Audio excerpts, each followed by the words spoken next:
皆さんこんにちは。Welcome back to Sai Japanese Podcast. This is episode 22.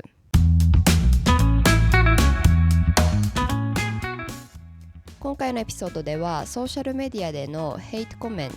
日本語で言うと、アンティエイジングとかアンティバクテリアとかの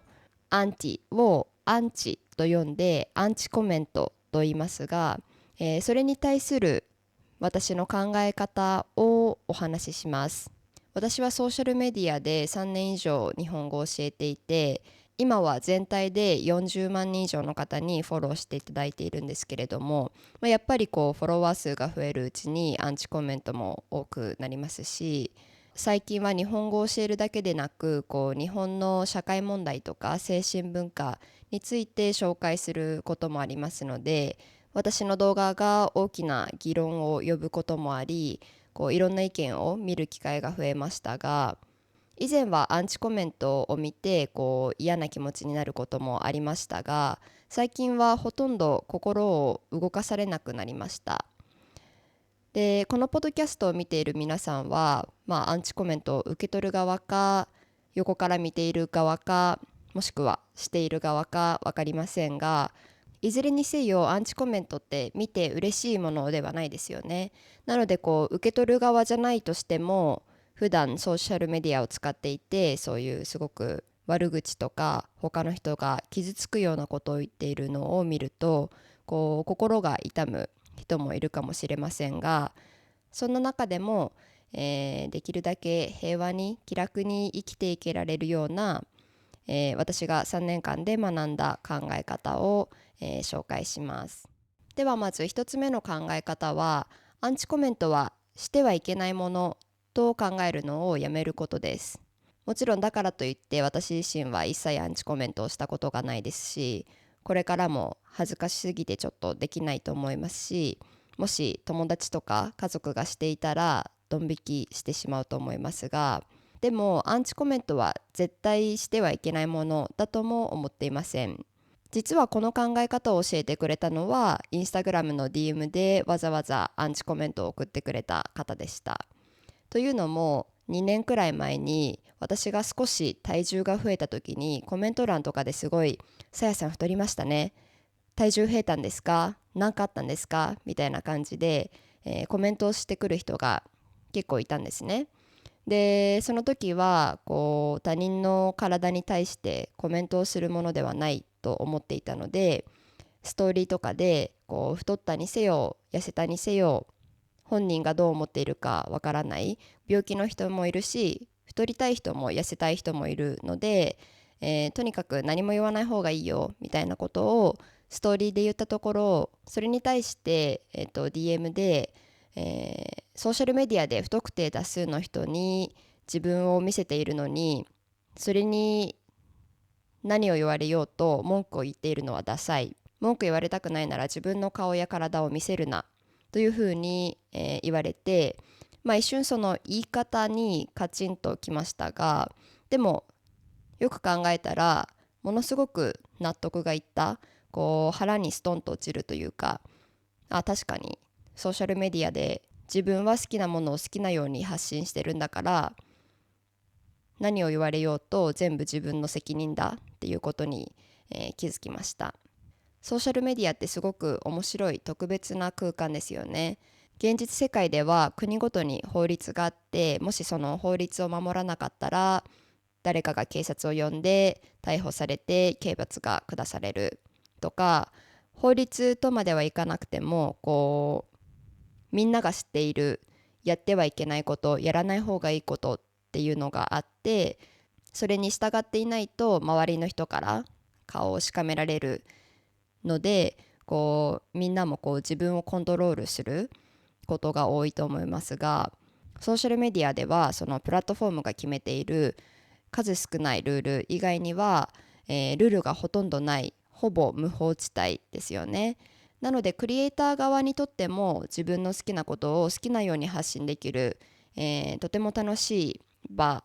ですけれども、その分、実際の生活では絶対に聞かないような悪口とかきついものの言い方とかをコメント欄でよく見ることもありますよね。なのでとにかくソーシャルメディアはクリエイターにとってもオーディエンス側にとってもみんなにとって無法地帯、共通して理解している暗黙のルールなんてないし、誰もあったとしても誰もそんなの守らなくていいところだと思っていると、かなり楽になります。もちろんネットで悪口を言ったりいじめをしている人は本当に私にとってはダサいなと思いますし、いいことでは絶対ないと思うんですけれども、だからといってこういうことを言わない方がいい、こういうコメントはしない方がいいとかいうルールや価値観をそれぞれの人が勝手に持っていて、でそれを他の人も従うことを期待するのはちょっと違っているかなと思います。時々インフルエンサーとかがこんなアンチが来ました、そんなことを言わない方がいいですとか、みんな私にこういうのをやめてくださいみたいなことを言っているのを見ますが、同じくアンチコメントを受け取る側として自分の独自のルール、自分が思うダメなコメントとかしてはいけないコメントっていうルールを不特定多数のオーディエンスに押し付ける、それを従うことを期待するのはちょっと違うんじゃないと思っています。こう考えていると私に対してお前はバカだとか頭おかしいんじゃないかみたいなただの悪口でしかないアンチコメントとかが来たとしても、私はソーシャルメディアを使うか使わないか選択肢があって、でもし使った場合はそういうアンチコメントとかも来るって分かっている上で、使うことを選択したので、どんなコメントが来たとしても、これも自分が選んだ選択肢のうちの一つと思えるので、もちろんもちろんそういった悪口を見て嬉しい気持ちにはならないですけれども、かといって怒ったりすることもなくなりました。もしそういうのが嫌だったら私がソーシャルメディアをやめればいいだけですからね。もう一つ私が最近始めてすごく、自分に合っているなと思う考え方は、アンチコメントは自分に対して向けられたアンチ、ヘイトとかではなく、みんなの意見、独り言、感想、感情であると考えることです。例えば私は何か社会問題とか自分の意見を述べる動画を作った時に、私はこう思う、これはこうであるべきっていう風に動画を終わらせるのではなく、必ず、私はこう思いますが皆さんはどう思いますか、コメント欄で教えてくださいみたいな感じで、動画を終わらせています。もちろんクリエイターによっては、自分の意見を貫きたい、偏っていてもはっきり言った方がいいって思う方もいるかもしれませんが、私にとってはそういうことは友達とした方が楽しいと思うんですね。やっぱり自分の友達って自分と似た価値観を持った人が多いですし、あとはソーシャルメディアで起こるように面と向かってお前の意見はバカだみたいなことを言うやばい友達もいないので、もし自分の意見を強く述べて議論を交わしたりしたかったら友達とすればいい。